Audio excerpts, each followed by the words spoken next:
So it's just a very quick review of the AP Pro 100 head torch.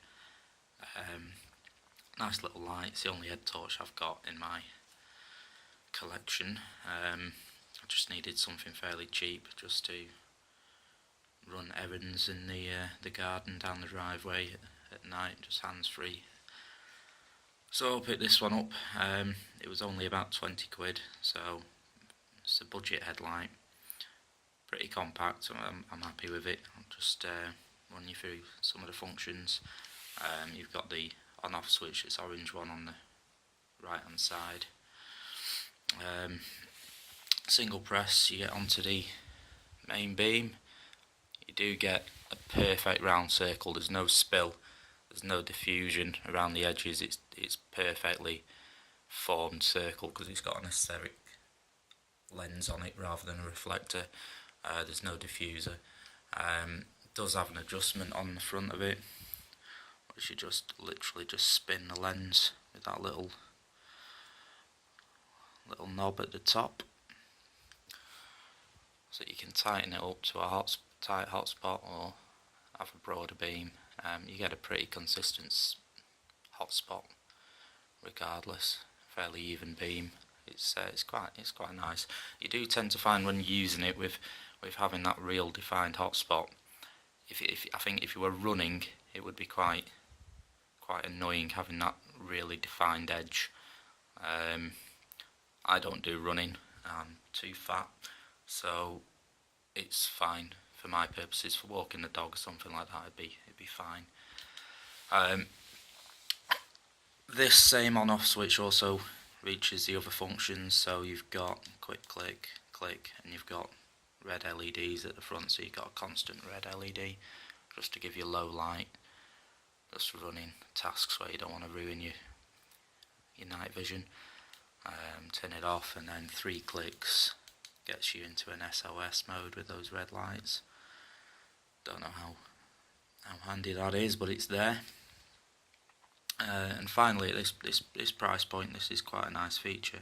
Just this clear button on the left hand side. When you press that, it now becomes sensitive to your hand, so you don't need to click it on and off physically. You can just wave your hand in front of the unit and it'll turn on and off. That's a nice feature. It does feature on other lights, other headlights, but at much higher price points. I would say it is a little sensitive, so if you have it on and you go to open your garage door, it will turn it on or off, or vice versa. Same again if you bump into somebody, you might just accidentally flash them in the eyes when you're having a conversation. So, but it's a nice feature to have for some circumstances. In terms of the unit itself, it's made of plastic. It runs on 3 AAA batteries.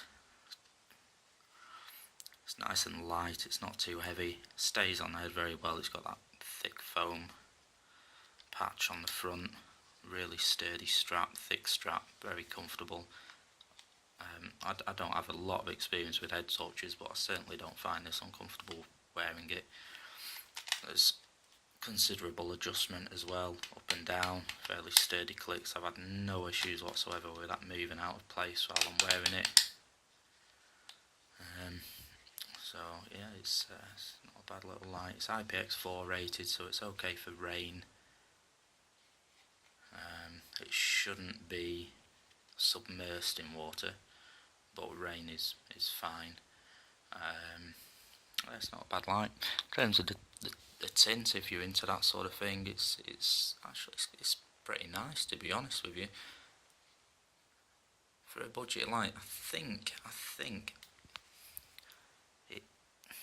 it's hard to tell through the lens, but it may be a Cree XML, or it certainly looks along those lines anyway. It looks similar.